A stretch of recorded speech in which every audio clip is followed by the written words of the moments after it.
வச்சேன். எனக்கு நிகழ்ச்சி போனது இல்லை. ஒருத்தரை ஒரு நாள் ஃபுல்லாக பைத்தியமாக சுத்த வச்சோம் பாரு. போ, ஒரே கலர் ஹெல்மெட் போட்டு 2 அப்பாவி நின்னான். 2 ஒய்ஃபு மாறி உட்காந்துடுச்சு. ஆமாங்க, இவன் என்ன பண்ணிட்டான், நம்ம ஒய்ஃப் கண்டிப்பாக நம்ம கூட தான் உட்காருவாங்கன்ற நம்பிக்கையில் ஸ்டார்ட் பண்ணிட்டான். வண்டி கொஞ்சம் தூரம் போன உடனே பின்னாலேருந்து குரல் கேட்குது, என்னங்க இந்த பக்கமாக போகிறீங்கன்னு. குரல் நல்லா இருக்குது, நம்ம ஒய்ஃப் இல்லையேன்னு திரும்பி பார்த்தான். ஒரு நல்ல பேச்சாளர் சொல்லுங்கன்னு தான் என்னை கேட்டான்.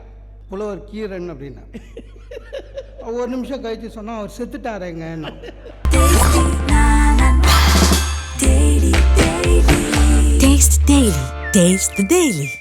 நான் என்றும் வணங்கி மகிழும் நடுவர் அவர்களே, எங்கள் ஞான தந்தை பத்மஸ்ரீ அவ்வை சார் அவர்களே, ஒய்எம்சிஏ பட்டிமன்றத்தின் நேற்று இன்று நாளை செயலாளராக இருக்கப் போகிற அன்பு சகோதரர் பக்தவச்சலம் அவர்களே, மற்ற நிர்வாகிகளே, அவையோர்களே, உங்கள் அனைவருக்கும் என்னுடைய பணிவான வணக்கத்தை தெரிவித்துக் கொள்கிறேன். ஒவ்வொன்றும் பார்க்குற பார்வையில் இருக்குது. மணிகண்டன் எதையுமே கோளாறாக தான் பார்ப்பார். அதனால் எல்லாமே கோளாறாக தெரியுது. போராட்டம்ன்றதெல்லாம் ஒன்றும் இல்லைங்க. வாழ்க்கை என்பது பூந்தோட்டம். போராட்டமாக இருந்தால் லைட்டாக மாற்றினா பூந்தோட்டம் ஆகிடும். நான் மாற மாட்டேன், அடம்பிடிக்கிறதுல தான் பிரச்சனை. யாருக்கு வரல போராட்டம்? நேற்று காலையில் எனக்கு ஒரு ஃபோனு, சார் வணக்கம் சார், பழனியிலேருந்து பேசுகிறேன், பங்குனி சஷ்டிக்கு விழா வச்சுருக்கேன், நவம்பர் 3ஆம் தேதி. உடனே என்னை பேச தான் கூப்பிட்றான்னு நினச்சி கேலண்டர்லாம் பார்த்தேன். நவம்பர் 3 ஃப்ரீ தான். சரி, பழனி வரையும் போயிட்டு வந்துடலாம், சஷ்டிக்கு ஒன்று மாட்டுச்சு அப்படின்னு சொல்லுங்க அப்படின்னா. நல்ல பேச்சாளர் இருந்தால் ஒருத்தரை சொல்லுங்கள் சார்னா. அப்போ நான் பிபி ஏறிடுச்சு. காலையில் வேறு 2 விஷயங்க. ஒன்று, என்னை அவன் பேச்சாளரவே மதிக்கலை. டெலிஃபோன் எக்ஸ்சேஞ்ச் மாதிரி நம்பர் கொடுத்தா அவர்கிட்ட பேசிடுவான். 2வது, காலையில் என் ஆசையில் மண்ணு போட்டான். ஏன்னா நான் ஒரு ஏதோ வாய்ப்பு வருதுன்னு பார்த்தேன், 2ம் போச்சு. அதுக்காக டென்ஷன் ஆகிடக்கூடாது. இப்போ அவன் நம்மளை போராட்டமாக ஒரு டென்ஷன் ஆக்கினார்ல, திருப்பி அடிக்கணும்ல. அதுதான் பூந்தோட்டமாக மாற்றுறது. ஒரு நல்ல பேச்சாளர் சொல்லுங்கன்னு தான் என்னை கேட்டான். நான் உடனே மெதுவாக சொன்னேன், புலவர் கீரன் அப்படின்னா. ஒரு நிமிஷம் கழித்து சொன்னால் அவர் செத்துட்டாரேங்க. டேய், நீ என்ன கேட்ட? உயிரோடு இருக்கிற நல்ல பேச்சாளர்னு கேட்டேன். நல்ல பேச்சாளர்னு என்ன கேட்டால் எனக்கு புலவர் கீரன் தான். சார் அவர் செத்துட்டாரேண்ணா. அடுத்தது அடித்தேன். அப்போ வாரியார் சுவாமிகள் அப்படின்னு வச்சுட்டான் ஃபோனை. அவனுக்கு என்னென்னா, நான் அடுத்தது கீவாஜா, மூவா, திருவிக்கா அவங்க பேர்லாம் சொல்லுவேன்னு. இப்போ அவனுக்கு பிபி ஏறி இருக்கும். மகிழ்ச்சியாக வச்சேன். எனக்கு நிகழ்ச்சி போனது இல்லை. ஒருத்தரை ஒரு நாள் ஃபுல்லாக பைத்தியமாக சுத்த வச்சோம் பாரு. போ, இந்தியன் தானே, அந்த மகிழ்ச்சி இருக்கும்ல.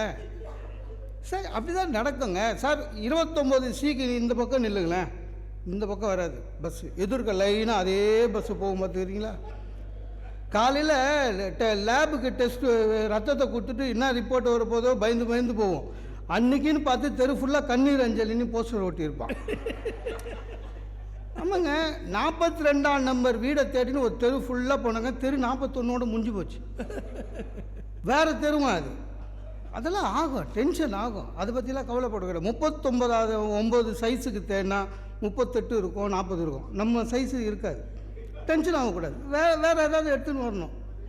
எல்லாத்துக்கும் அடம்பிடிக்கக்கூடாது. அடம்பிடிச்சா போராட்டம் தான். நிறைய பேர் இருக்கான். அப்பப்போ வானிலை இது மாதிரி, சார் பெட்ரோல் விலை ஏற்றிட்டான் சார். டே, ஏன் டென்ஷன்? நீயே அதுக்கு தயாராகிடுற. 1 மாதம் ஆச்சு, இன்னும் பெட்ரோல் விலை ஏற்றலையே. ஓ, 2 ரூபா ஏற்றுவானுங்களே, ரெடியாகிறேன். திடீர்னு என்ன பண்ணுவான், பெட்ரோல் விலை ஏறியது ₹1.68 32 பைசா நம்மளுக்கு லாபம். ஏன்னா நம்ம 2 ரூபா எதிர்பார்த்து வந்தோம் சார். ஒரு 20 வருஷத்துக்கு முன்னால் ஹஸ்பண்ட் அண்ட் ஒய்ஃபு காலையில் சண்டை போட்டுக்கணுன்னா சாயங்காலம் எப்படி சார் ஒத்துமையாகும்? ஒரு 1/2 கிலோ அல்வா, 2 முழம் மல்லிப்பூ. 20 வருஷம் முன்னால் கதையிலலாம் எழுதுவானுங்க. இப்போ யாரும் அது மாதிரி பண்ணுறதில்ல. ஏன்னா 1/2 கிலோ அல்வா 200 ரூபா, 2 முழம் பூ 80 ரூபா. இவ்வளோ காஸ்ட்லியாக சமாதானம் ஆகணுமான்னு விட்டுடுறான். அதுதான் போராட்டம். அப்படி கிடையாது. அதை விட்டுட்டு நேராக வீட்டுக்கு போய் ஜன்னல் கதவெல்லாம் சாத்தி படின்னு கீழே விழுங்க, செலவே கிடையாது. அதை சார் நம்ம பழகினவங்க தான், ஏன் திடீர்னு மாறுறோம்னு சொல்லல சார். எனக்கு நினைவு தெரிஞ்சு ரொம்ப நாளாக சித்திரை 1ஆம் தேதி தான் தமிழ் புத்தாண்டுன்னு கொண்டாடினோம்.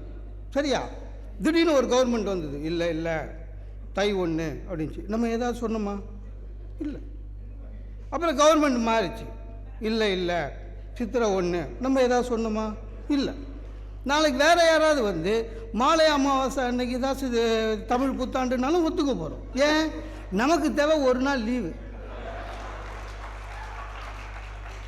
டிவியில் இந்திய திரைவானையிலே முதலாகன்னு ஒரு படம் முடிஞ்சு போச்சு. நம்மளுக்கு அப்படி தாங்க இருக்கணும். நிறைய பேர் அந்த மணிகண்ட மாதிரியே என் ஃப்ரெண்டு ஒருத்தர் இருக்கான், ஒரு வாரம் ஜுரம்டா. டே, ஜுரம் தானே வரும், மனுஷன்னா ஜுரம் வரும், ஆஸ்பத்திரியில் அட்மிட் ஆகணும்.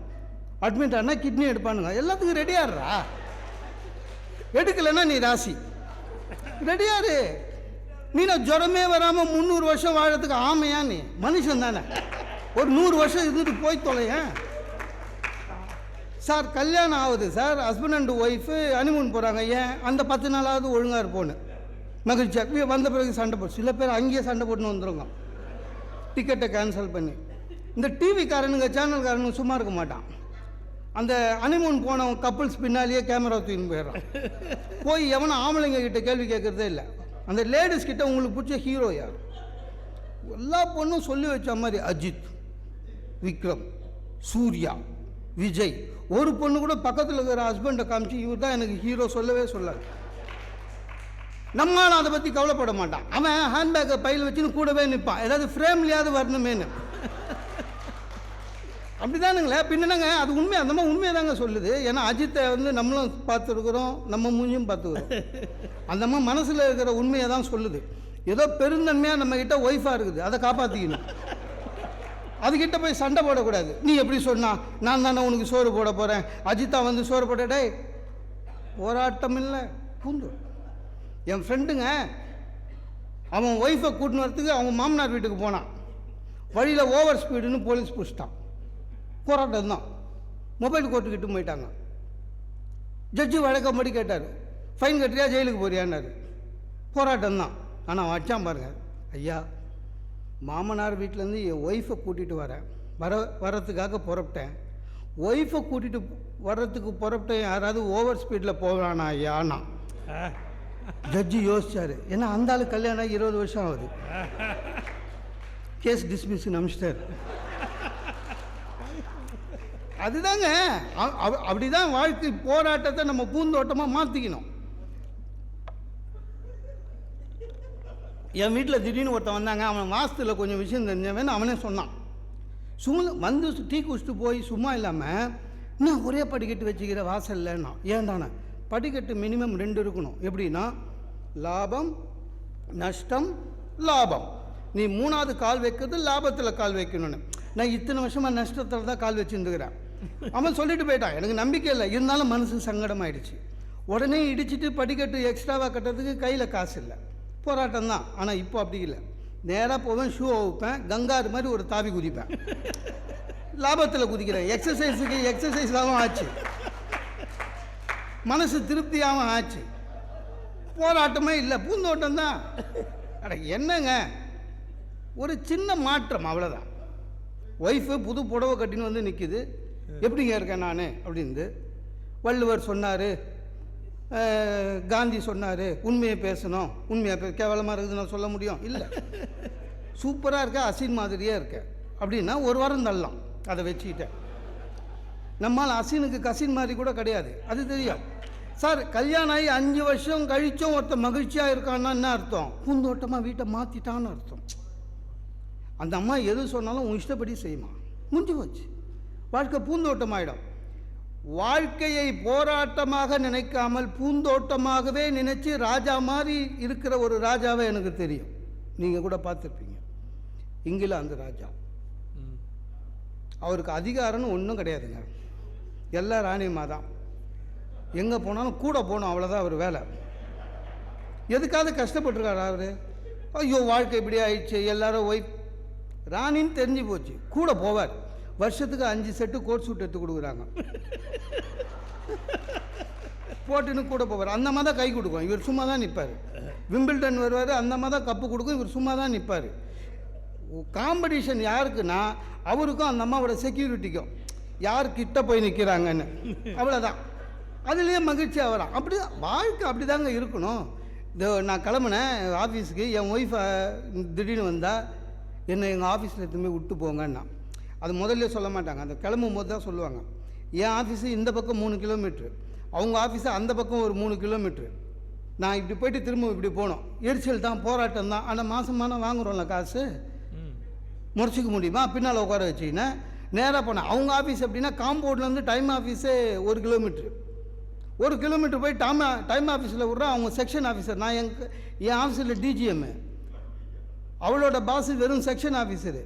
என் ஒய்ஃப் சொல்கிறா, அவர் எங்கள் சார் வணக்கம் சொல்லுங்கன்றான். நான் ஏன் இன்னொருத்தன் ஆஃபீஸில் போய் வணக்கம் சொல்லினுங்கண்ணா? கோவம் தான் வருது. ஆனால் பூந்தோட்டமாக மாற்றணும். அவர் அப்போ தான் நம்ம மௌன சுந்தரம் ஆஃபீஸ் போலியா, ஏதோ சின்ன பசங்களை கேட்குற மாதிரி ஆஃபீஸ் எதுவும் போலியானாரு. சார் குட் மார்னிங் சார்ண்ணே. அப்புறம் என்னாச்சு, ஒவ்வொரு வாட்டியும் போகும்போது எல்லாருக்கும் குட் மார்னிங் தான். உனக்கு இதில் என்ன இருக்குது? போன வாரம் அவங்க என் ஒய்ஃபோட ஆஃபீஸ் செக்யூரிட்டி சொல்கிறான், இந்த சார் தங்கண்டா, நம்ம மேடம் தான் ஹெட் வெயிட்ரான்டான். எப்படி? நான் அவங்க ஆஃபீஸில் தங்கமாயிட்டேன். அப்படி தான் இருக்கணும் சார். 2 வீலர் ஓட்டுறவனுக்கு ஹெல்மெட்டு போடுறது உண்மையிலேயே போராட்டம். அது கவர்மெண்ட்டுக்கு தெரியாது. கவர்மெண்ட் என்ன பண்ணிட்டான், திடீர்னு எல்லாம் ஹெல்மெட்டு போடுங்கண்ணா. போராட்டம் தான். ஆனால் அதில் ஒரு பூந்தோட்டம் என்ன, இந்த பின்னால் வண்டியில் உட்காந்து உங்கள் அம்மா சரியில்லை, உங்கள் அக்கா சரியில்லைன்னு தோணும் மாட்டு கேட்கலன்னு போயின்னே இருக்கணும். ஒரு போராட்டத்துக்கு உள்ள பூந்தோட்டம் பார்த்தேன் பார். ஹைகோர்ட்டு இன்னும் ஒரு படி மேலே போனான். அவன் பின்னால் உட்கார்றவங்களும் ஹெல்மெட்டு போடணுன்னா ரொம்ப திருப்தி ஆயிடுச்சு.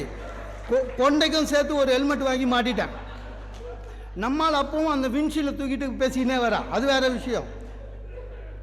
நல்லா தான் போச்சு. ஆனால் அதுலேயே ஒரு போராட்டம் முளைச்சிது. எங்கள் ஈரோட்டில் பெட்ரோல் பங்க்கில் ஒரே கலர் ஹெல்மெட் போட்டு 2 அப்பாவி நின்னான்.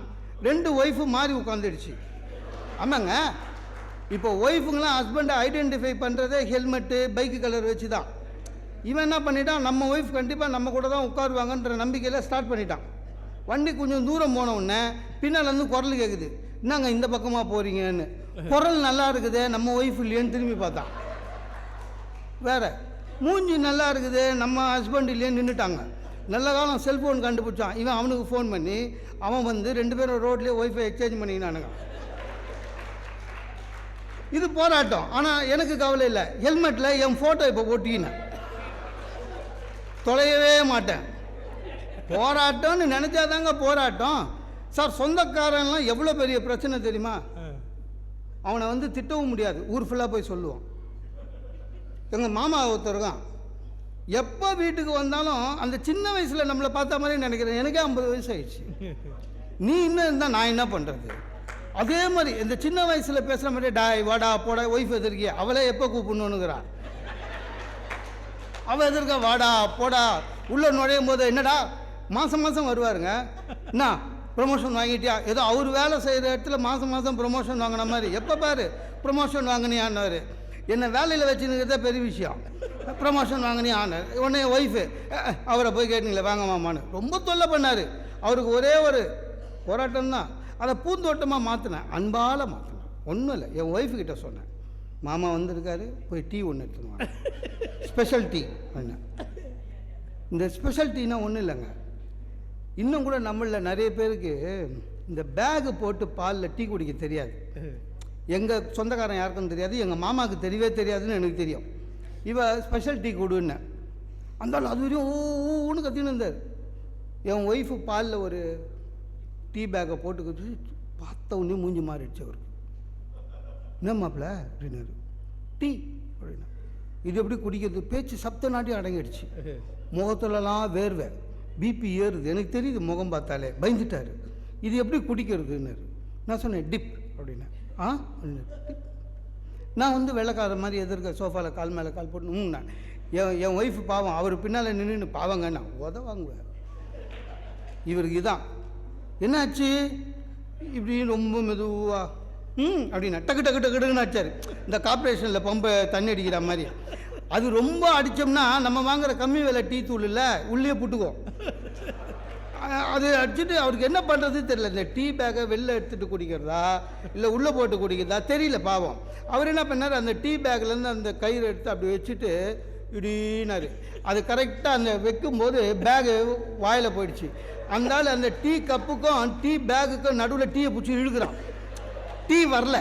2 நிமிஷம் இழுத்துட்டு வச்சுட்டு என்கிட்ட சொன்னான், நான் டீ குடிக்கிறத நிறுத்தியே 2 வருஷம் ஆயிடுச்சு மாப்பிள்ள, நீங்கள் ரொம்ப அன்பாக கேட்டிங்களேன்னு குடிக்கிறேன்னு வச்சுட்டு முனையில் டீ குடிச்சிட்டு வீட்டுக்கு போயிட்டான். 1.5 வருஷம் ஆகுது சார், இதுவரையும் வீட்டுக்கு வரல. வாழ்க்கை போராட்டம் தான். நம்ம தான் பூந்தோட்டமாக மாற்றணும். எத்தனை பேருக்கு சார் ஒய்ஃபோட நட்சத்திரம் தெரியுது? அன்றைக்கி எனக்கே கோயிலுக்கு போய் நிற்கிறேன், அர்ச்சகர் வராரு, சொல்லுங்கன்னாரு. என்னோட நட்சத்திரம் எல்லாம் சொல்லிட்டேன். ஒய்ஃப் இது மறந்து போச்சு. அவள் பக்கத்தில் நிற்கிறான், அவளும் சொல்ல மாட்டா. சொல்லுங்கன்றாரு ஐயரு. எனக்கு மறந்துடுச்சுன்னு நான் சொன்னேன். நான் போகும்போது எனக்கு அர்ச்சனை நடக்கும். டக்குன்னு என்ன பண்ண, நீ சொல்லு அப்படின்னா. ஏன் என்ன அவங்கவுங்க வாயால் நட்சத்திரம் சொன்னாதான் பலிக்கும்னு நம்பிட்டான். இப்படி தான் போராட்டத்தை பூந்தோட்டமாக மாற்றினாதான் வாழ்க்கை பூந்தோட்டமாக இருக்கும் என்று கூறி வாய்ப்புக்கு நன்றி பாராட்டி விடைபெறுகிறேன்.